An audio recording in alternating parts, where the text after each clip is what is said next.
Azad Samaj party के राष्ट्रीय अध्यक्ष और उत्तर प्रदेश की नगीना लोकसभा सीट से लोकसभा के सांसद चंद्रशेखर रावण आजाद और उनकी कथित गर्लफ्रेंड रोहिणी घावेरी का मामला शांत होने का नाम नहीं ले रहा है। बता दें आपको कि स्विट्जरलैंड में रहकर अपनी पढ़ाई पूरी करने वाली और उसके बाद अंबेडकर के विचारों से यूएन तक का सफर तय करने वाली रोहिणी घावेरी ने एक बड़ा खुलासा चंद्रशेखर को लेकर किया है। क्या खुलासा किया है इस रिपोर्ट में वो भी बताऊंगा, लेकिन उससे पहले एक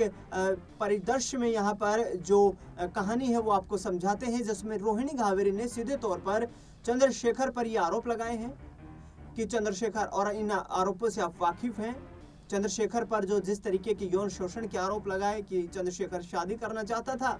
लेकिन अंततः जब राजनीतिक तौर पर उसको मजबूत एक पकड़ हासिल हुई तो उसके बाद उसने रोहिणी घावेरी को नकार दिया। रोहिणी घावेरी अपने आप को दलित समुदाय से बताती है, मध्य प्रदेश से संबंध रखती है, और वहीं चंद्रशेखर लोकसभा के सांसद हैं जो किसी पहचान के मोहताज नहीं है। बता दें कि इन दोनों का मामला कोर्ट में चल रहा है, लेकिन इस बीच रोहिणी घावेरी ने एक ऐसा खुलासा किया है जो चंद्रशेखर के लिए आगे आने वाले वक्त में मुश्किलें भी खड़ी कर सकता है। बता दें आपको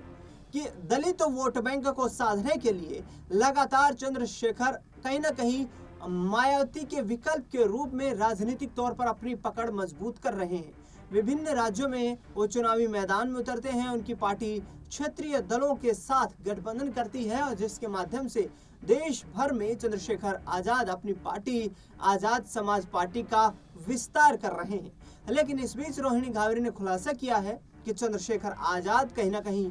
मायावती के उत्तराधिकारी के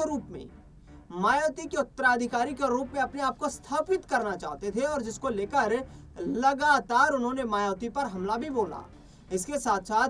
रोहिणी घावेरी का कथित रूप से आरोप यह भी है कि चंद्रशेखर जो है बीएसपी के राष्ट्रीय अध्यक्ष बनने की कोशिश में थे, लेकिन मायावती ने इस पूरे मामले पर उनको कोई भाव नहीं दिया, यानी कि सीधे तौर पर चंद्रशेखर को बीएसपी सुप्रीमो मायावती से फटकार का सामना करना पड़ा। रोहिणी घावेरी ने कहा है कि मायावती के करीब जाने के लिए, राजनीतिक तौर पर अपनी मजबूत पकड़ बनाने के लिए चंद्रशेखर ने काफी बार प्रयास किए और मेरा इस्तेमाल करने का भी प्रयास किया। हालांकि आपको बता दें कि रोहिणी घावेरी कई बार ये कहती रही है कि बीएसपी के कई बड़े नेताओं से उसके संपर्क हैं, जिसके माध्यम से वो चंद्रशेखर की राजनीतिक तौर पर मदद कर सकती है।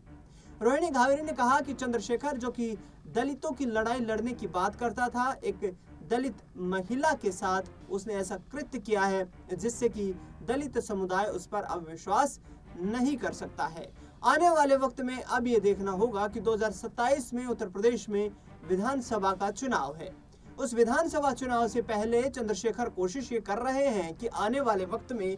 मजबूती के साथ आजाद समाज पार्टी का आधार बनाया जाए।